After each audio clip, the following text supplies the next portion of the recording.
The year is 2154. Humanity finds itself starkly divided, a poignant reflection of cosmic narratives. On one hand, we have Earth. It is overpopulated, ravaged by pollution, and riddled with disease. Its inhabitants toil in grim conditions, dreaming of a better existence. Then, orbiting high above, there is Elysium. This colossal space station is a technological marvel, a pristine sanctuary for the ultra-wealthy. Here, advanced medical pods known as medbays can cure any ailment, effectively granting immortality.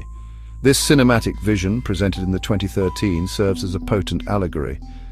It mirrors a metaphysical concept known as the Aeonic Fracture Hypothesis, a fascinating idea to explore. The Aeonic Fracture Hypothesis proposes a fundamental schism in the cosmic order. Imagine an original, harmonious divine plan, a state of perfect unity and potential. This hypothesis suggests that this original state was disrupted. A deviation occurred, leading to a fractured reality, one where imperfections and suffering could manifest. This fracture, some believe, was orchestrated by a lesser, perhaps ignorant or malevolent cosmic entity often termed the Demiurge. This entity, in its limited understanding, created a flawed imitation of the true divine realm. The universe we perceive, with its inherent dualities and struggles, might be a consequence of this ancient cosmic event, this primordial split. The film provides a compelling visual and narrative framework to understand this hypothesis. The stark contrast between the decaying Earth and the idyllic space station isn't just social commentary. It can be seen as a microcosm of this grander cosmic division. Earth represents the fractured, suffering remnant of a once whole existence. Elysium, with its stolen perfection and hoarded, life-giving technology, symbolizes the demiurgic creation. It is an artificial paradise built upon the exclusion and suffering of the many, a shining jewel that casts a long, dark shadow upon the world below, a world yearning for reunification. Our journey through this essay will delve into this intriguing parallel. We will explore how the film's depiction of class warfare, medical tyranny, and the struggle for liberation resonates with the core tenets of the Aeonic Fracture Hypothesis. We will observe how characters embody archetypal forces and how the very technology of healing becomes a tool of oppression. The film, perhaps unintentionally, paints a vivid picture of a world grappling with the consequences of a profound, almost spiritual imbalance. It invites us to consider the nature of our own reality and the forces that shape our perceived limitations and our boundless aspirations for something more, something whole. The visual language of the film The Elysium immediately establishes this profound separation. Earth is depicted in hues of grey and brown, choked with dust and despair. Its inhabitants live in sprawling favelas, their lives circumscribed by poverty and illness. Conversely, Elysium gleams with verdant landscapes, pristine architecture, and an atmosphere of serene exclusivity. This is not merely a difference in wealth, it is a difference in fundamental states of being. One exists in a perpetual state of decay, the other in a state of artificially maintained perfection. This stark dichotomy is the film's most powerful visual metaphor for the Aeonic fracture, representing a universe split into disparate, unequal realities. Consider the original divine order as posited by some metaphysical traditions. This would be a state of unity where all beings share in the divine essence and its inherent gifts, including vitality and well-being. In such an order, there would be no hoarding of life, no exclusion from the means of healing. The cosmos would operate on principles of interconnectedness and shared abundance.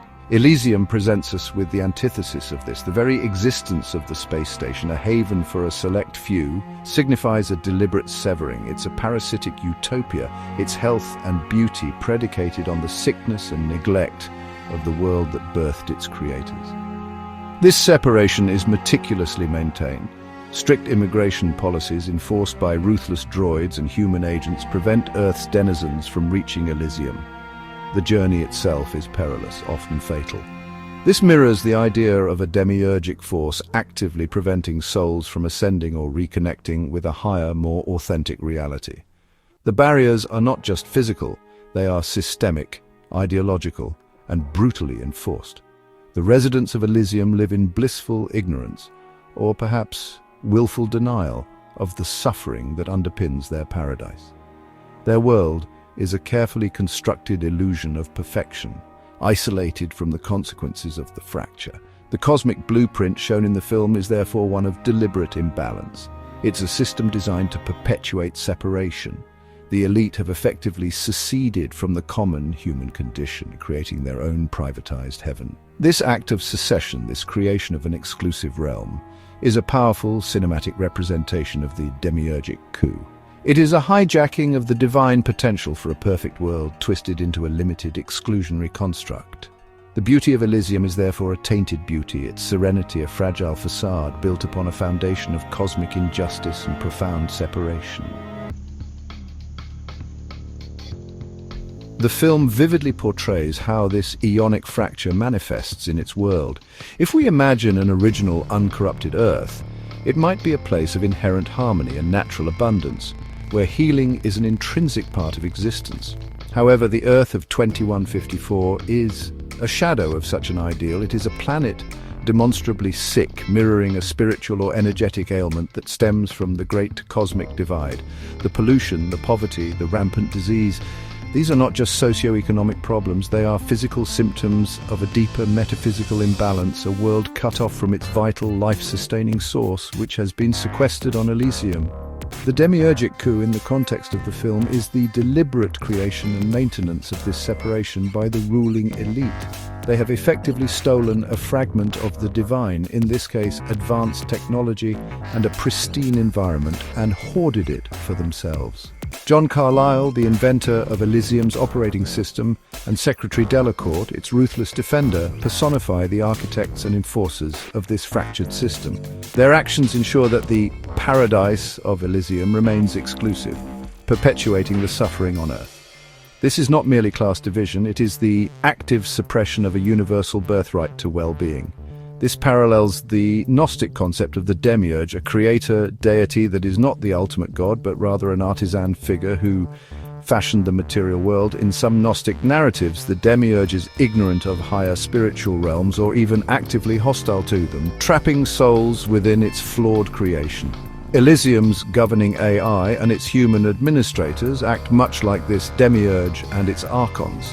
They maintain a system that appears orderly and functional from within Elysium, but which is inherently unjust and limiting for those outside its privileged sphere, trapping them in a cycle of deprivation and illness. The very laws and enforcement mechanisms on Elysium are designed to uphold this fracture. Any attempt by Earth dwellers to reach Elysium is met with lethal force. The advanced technology, which could alleviate suffering globally, is instead weaponized to protect the privilege of the few. This is the essence of the Demiurgic coup, the misappropriation of power and knowledge to create and sustain an artificial, imbalanced order. The world of Elysium is thus a stark illustration of a reality where the original holistic design has been broken and a lesser, flawed system has been imposed upon the majority of its inhabitants. At the heart of Elysium's societal disparity lies the medbay technology. These machines represent the pinnacle of healing, capable of regenerating tissue, curing diseases, and extending life indefinitely. In a balanced, unfractured world, such a profound gift would ideally be shared, a testament to collective human ingenuity benefiting all. However, in the film's fractured reality, these medbays become the ultimate symbol of the inverted healing matrix. Healing is not a right, nor a divine grace available to all. Instead, it is a commodity, hoarded and controlled by the Elysian elite, transforming a potential universal blessing into a tool of profound oppression and societal control. The sickness on Earth is not merely a consequence of environmental degradation, it is actively maintained by the denial of access to this advanced healing. The citizens of Elysium enjoy perfect health and longevity, while those on Earth suffer and die from preventable conditions. This deliberate withholding of care creates a power dynamic of immense proportions. The desperation for healing drives many Earth dwellers to undertake perilous journeys to Elysium, making them vulnerable to exploitation and violence. The medbays, therefore, are not just medical devices. They are instruments that perpetuate the class divide and reinforce the authority of the Elysian regime, the gatekeepers of life itself. This hoarding of healing can be interpreted as a direct manifestation of the Demiurgic hijacking. If divine healing represents a connection to a holistic, life-affirming cosmic source, then its restriction to an elite few is a perversion of this principle. The Elysian system essentially claims ownership over life and death, mimicking a flawed deity that dispenses grace selectively. The suffering on earth becomes a necessary precondition for the paradise of Elysium to exist in its exclusive form. This creates a reality where the natural impulse towards health and wholeness is systematically thwarted for the majority, serving the interests of a controlling minority. The film implies that the technology for universal well-being exists, but its application is deliberately skewed. This inversion, where something inherently good is twisted to serve a limiting and oppressive agenda, is a hallmark of the fractured state described by the Aeonic Fracture Hypothesis. Sickness becomes a method of governance, a means to keep the terrestrial population subdued and dependent. The promise of Elysian healing dangles like a distant, almost mythical hope, ensuring that the gaze of the downtrodden is always turned upwards towards the very architects of their suffering, rather than towards dismantling the system that creates it. Archetypal forces at play. Characters as cosmic pawns. The characters within the film are not merely individuals. They embody potent archetypal forces, playing out roles within this grand, fractured cosmic drama. Max da Costa, our protagonist, begins as an everyman, a former car thief simply trying to survive the harsh realities of Earth. He is initially self-serving, driven by a desire to save his own life after a lethal dose of radiation. However, his journey transforms him into a reluctant hero, a Christ-like figure who ultimately sacrifices himself for the liberation of others. Max represents the struggling human spirit, initially trapped within the limitations of the fractured world but capable of awakening to a greater purpose. Opposing Max is Agent Kruger, a sadistic and ruthlessly efficient operative working for Elysium's defense forces. Kruger is the brutal enforcer of the Demiurgic system, a shadow archetype embodying the violence and cruelty necessary to maintain the separation between Earth and Elysium. He revels in his power and displays a profound lack of empathy, representing the darkest aspects of control and oppression. Kruger is not just a villain. He is a manifestation of the system's inherent inhumanity, a necessary evil from the perspective of those who benefit from the fractured order, ensuring its continuation through fear and brute force. John Carlyle, the original architect of Elysium's operating system, can be seen as a type of demiurgic figure himself, albeit a more detached and corporate one. He is the creator of the world of Elysium, the one who designed the very code that governs its existence and maintains its exclusivity. His primary concern is the integrity of his creation and his own profit, showing little regard for the broader human cost. Delacour, the Secretary of Defense on Elysium, is his zealous protector, the high priestess of this artificial paradise, willing to resort to any means, including a coup, to preserve Elysium's sanctity and her own power within it. These characters and their interactions highlight the inverted roles often associated with a demiurgic reality. Those in power on Elysium, who should ideally be benevolent stewards, become tyrants. The forces of order become agents of oppression. Max's transformation from a common criminal into a savior signifies the potential for rebellion against this inverted order. His fight is not just against human antagonists, but against the very fabric of a system designed to suppress and control. The characters are indeed cosmic pawns. Yet some, like Max, find a way to challenge the game itself, striving to restore a more just and integrated order. The Soul's War.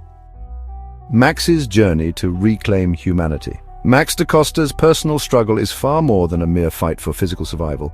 It is a profound metaphor for the soul's war within a fractured cosmos. Initially, Max is driven by the most basic instinct, self-preservation, after his accidental radiation poisoning gives him only days to live. His quest for a med bay on Elysium is born of desperation, not idealism.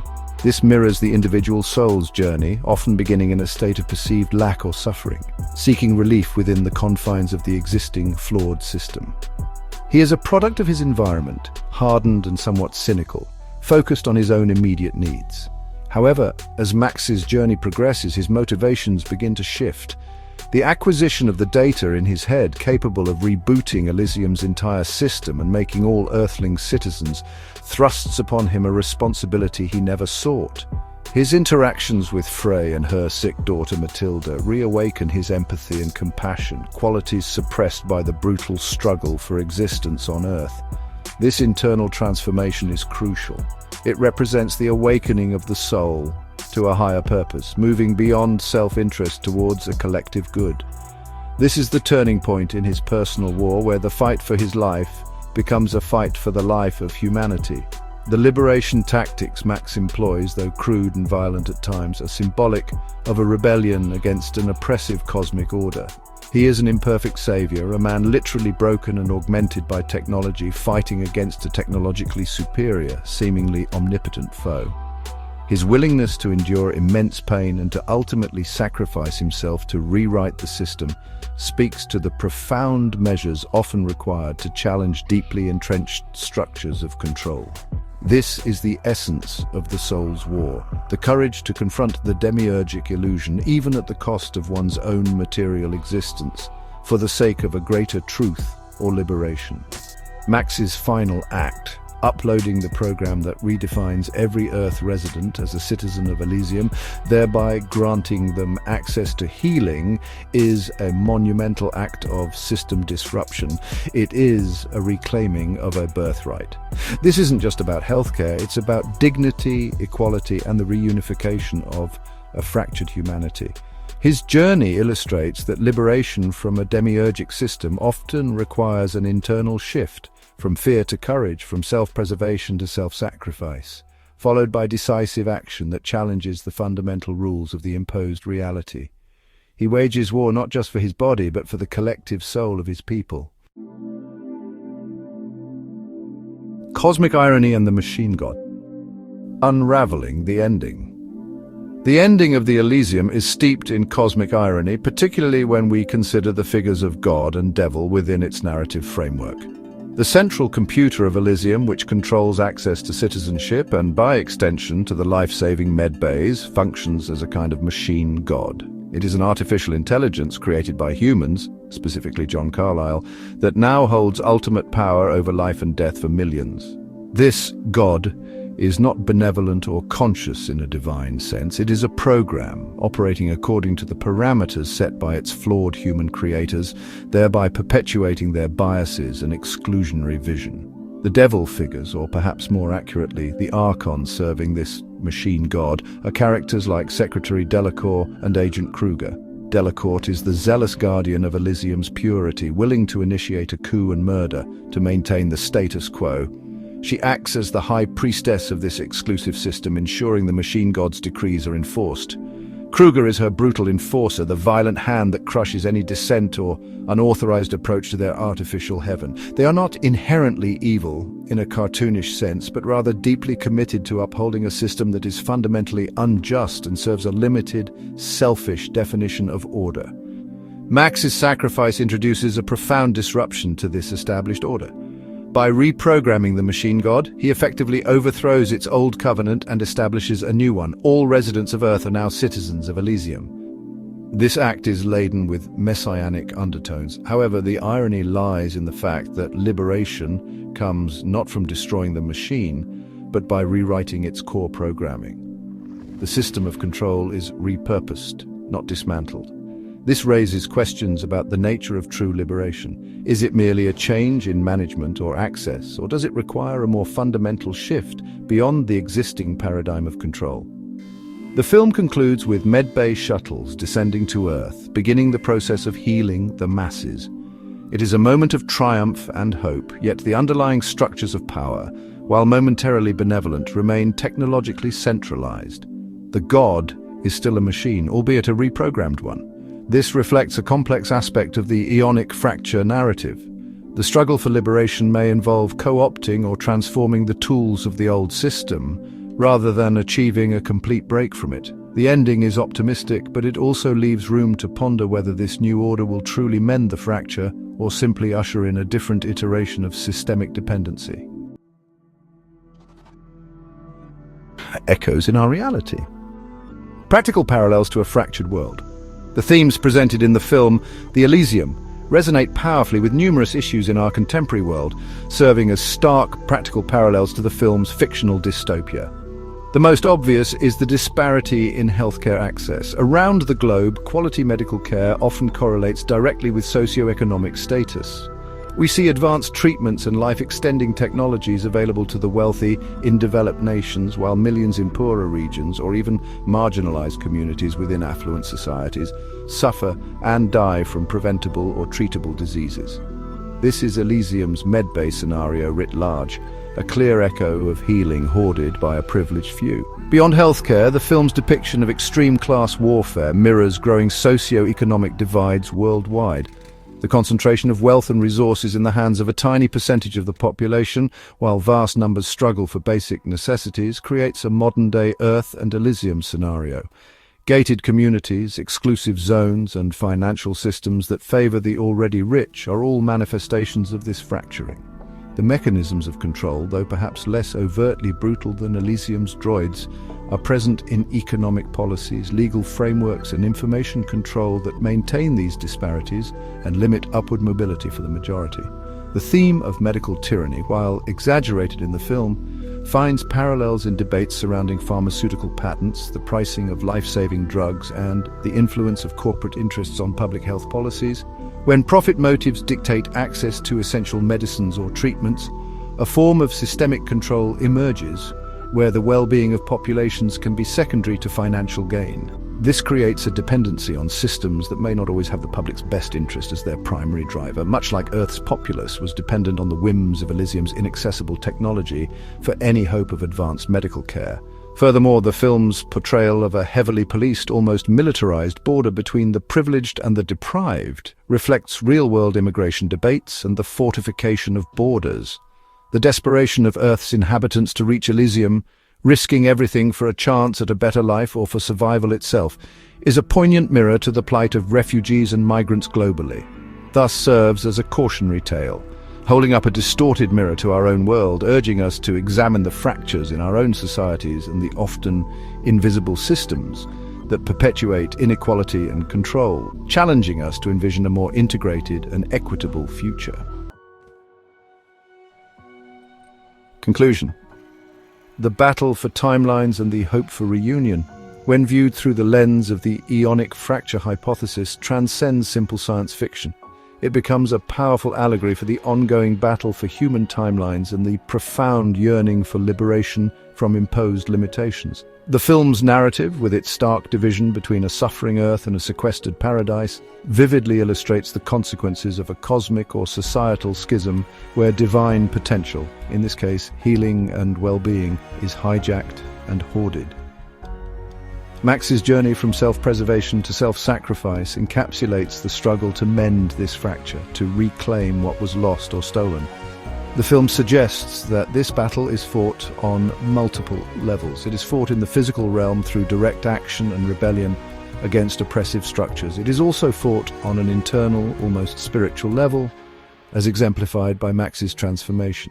The awakening of compassion and the willingness to act for the collective good are presented as crucial catalysts for change.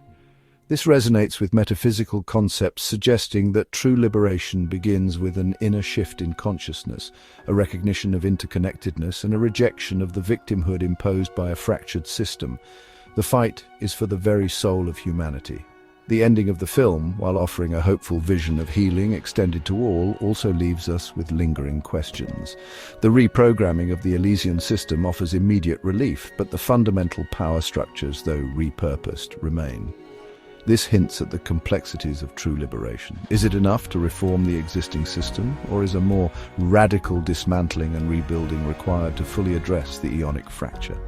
The film doesn't provide easy answers, instead prompting a deeper contemplation of what genuine reunification and a truly harmonious world might entail beyond merely redistributing the fruits of a potentially flawed system. Ultimately, the film The Elysium serves as a potent reminder of the persistent human aspiration for wholeness and justice. It underscores the idea that the perceived reality is not immutable and that the struggle to create a more equitable and compassionate world is a continuous one. The battle for human timelines, for a future where the divine spark within all is recognized and nurtured, is an ongoing endeavor. The film, like the hypothesis it mirrors, calls for critical awareness of the systems that govern us and the courage to envision and fight for a reality where the fractures are mended and humanity can reclaim its shared destiny of well-being and unity.